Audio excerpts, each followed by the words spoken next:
And so the Ukrainians were told, if you shoot the seam between the 70th and the 291st, you're going to punch right through, get into the rear, and then they'll all panic and run, and the war will be over in a day. And that's where they went, right at the seam, the 291st and the 70th. Bad news for them.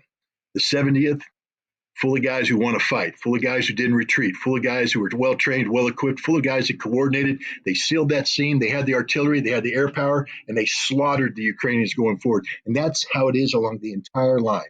The Russians are ready. They're prepared. Doctrinally, this was the most predictable outcome in the history of outcomes. How does this war end?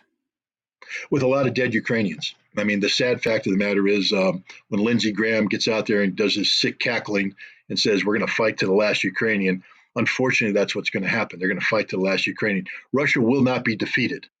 What a Russian victory looks like, to be honest, I don't know, because that's a political question, not a military question.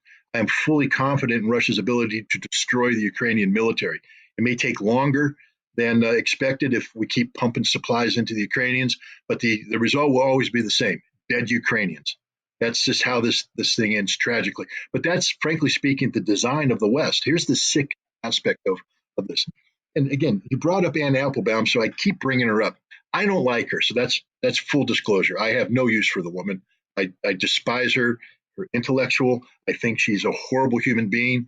And one of the reasons why I think she's a horrible human being is that she actually espouses a concept that was originated by George Soros in 1993. And basically that concept is that NATO, in order to there's the inevitability of conflict between NATO and Russia. That's going to happen.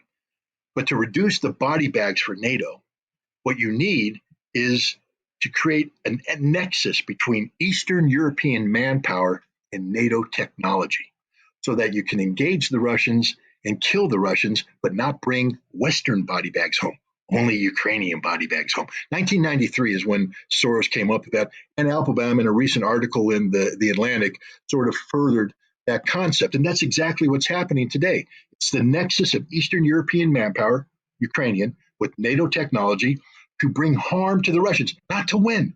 Understand that. The West wins not by Ukraine winning, by Russia losing. The whole idea is to inflict sufficient pain upon Russia to get the Russians to withdraw. We don't care about Ukraine. That's the tragedy of it all. We don't care what's happening. Yeah, I know people put the flag up on their social media, that virtue signaling. Everybody runs around saying, I'm with Ukraine. You're not with Ukraine. You can't be with Ukraine, because if you were with Ukraine, you would never allow this situation to exist where 350,000 of their men have already died. They're going to lose another 250,000 before this is done.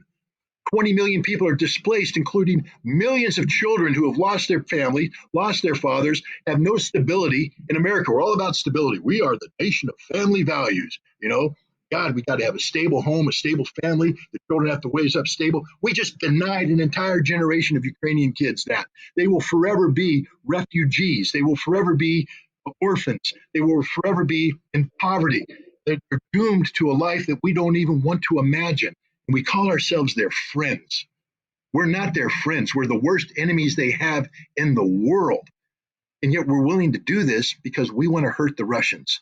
We want to bring harm to the Russians. We want to kill Russians. Remember that 10-to-1 kill ratio where I said 13,000 dead Ukrainians, 1,300 dead Russians? Most normal human beings would go, oh my God, that is horrible. That is horrible. I am aghast. Not Anne Applebaum. We killed 1,300 Russians. Do it again. That's her approach. Not one tear for the 13,000 Ukrainians. And if you know me, you know that I'm not a fan of the Ukrainian government. I'm not a fan of Stepan Bandera. I believe every Nazi should die a miserable death. I cry every night about what's happening to the Ukrainians because it is just, you can't be somebody who has practiced war, who's done war, and understands the horrors of war and why we should never fight a war and take glee in what's happening to Ukraine. This is a human tragedy on a scope and scale that is biblical in nature.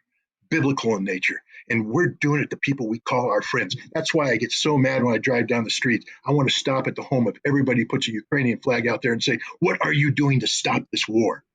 What are you doing to stop it? Well, no. I'm supporting the provision of more munitions. All you've done, and what this counteroffensive proves, we have provided billions of dollars of equipment, Leopard tanks, Bradley fighting vehicles, the whole works, the Ukrainian military. And what is the end result? A 10-to-1 kill ratio in favor of the Russians. Yeah. What part of this do we not get? And that's what frustrates me. I'm getting a little emotional here, so I apologize.